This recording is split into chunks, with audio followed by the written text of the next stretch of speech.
السلام علیکم ورحمۃ اللہ۔ ساتھیوں، کیا حال ہے آپ کا؟ سب ٹھیک ہے؟ ساتھیوں، آج میں آپ کو یہ بتاؤں گی کہ نظر جو ہے اس سے بچنے کے کتنے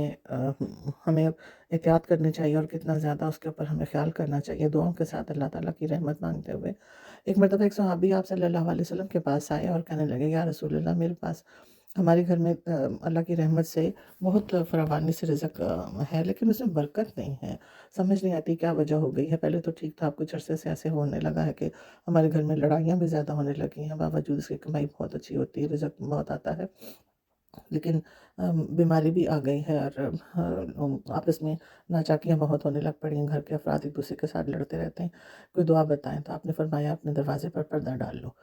تو بڑا حیران تو ہوئے، لیکن آپ کو پتہ ہے کہ زیادہ سوالات کرنے ایسے منع فرمایا تھا اللہ تعالیٰ نے ان سے۔ تو خیر وہ گھر گئے، جا کر تو انہوں نے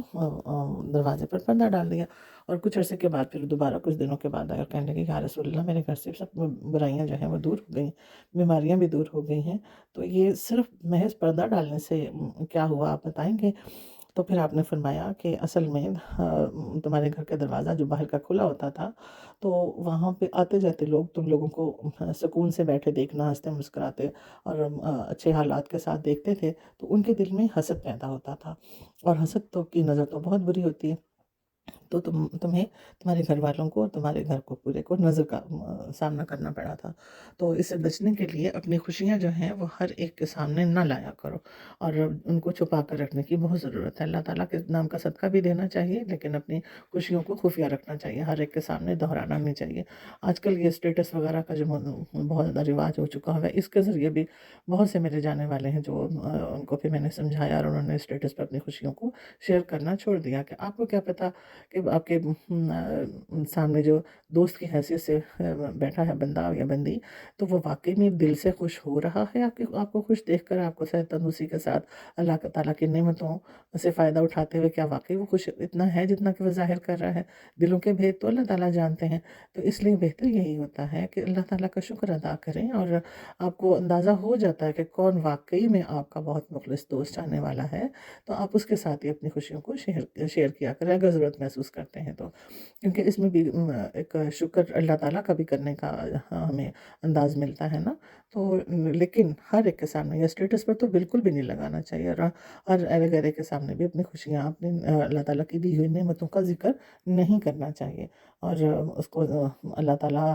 کی رحمت کے ساتھ جڑے رہنے میں ہمیں فائدہ بھی ظاہری ہے، اور اس میں آپ اللہ کے نام کا صدقہ نکالتے رہیں، اس نظر سے کہ اللہ تعالیٰ ہمیں ہر بری گھڑی سے، ہر برے انداز لوگوں کے ان سے محفوظ رکھے، اور اللہ تعالیٰ ہمیں زیادہ سے زیادہ اپنے شکر گزار بندوں میں شامل کرے، اور ہم سب سے اللہ تعالیٰ راضی ہوں، اور ہمیں اپنی رضا کے سائے میں ہی ہمیشہ رکھے، اور ہمیں کبھی بھی ناشکری نہ کرنی پڑے، اور نہ ہی کبھی یہ کہنا چاہیے کہ ہم پہ مشکل کیوں آ گئی، ہم نے تو کسی کا کچھ نہیں بگاڑا تھا، ہم نے تو کسی کا کچھ نہیں برا چاہا تھا۔ کیونکہ بعض اوقات ہم لوگ یہ بڑی بڑی باتیں کر دیتے ہیں، لیکن کہیں انجانے میں ہم نے کوئی بری بات کہہ دی ہوتی ہے، جس کی بعض اوقات پکڑ آ بھی جاتی ہے، اور بعض اوقات یہ آزمائش ہی ہوتی ہے۔ تو باقی اللہ تعالیٰ کے پیارے نبی نے ہمیں یہ بھی فرمایا ہے، بتایا ہے ہمیں، کہ آزمائش سے بچنے کے لیے بھی اللہ تعالیٰ سے دعا مانگتے رہنا چاہیے، کہ اللہ پاک ہمیں اور ہر طرح کی آزمائش سے محفوظ رکھے، اور بس ہم سے راضی ہو جائے اللہ، اور ہمیں اپنے رحمت میں شامل رکھیں۔ آمین ثم آمین۔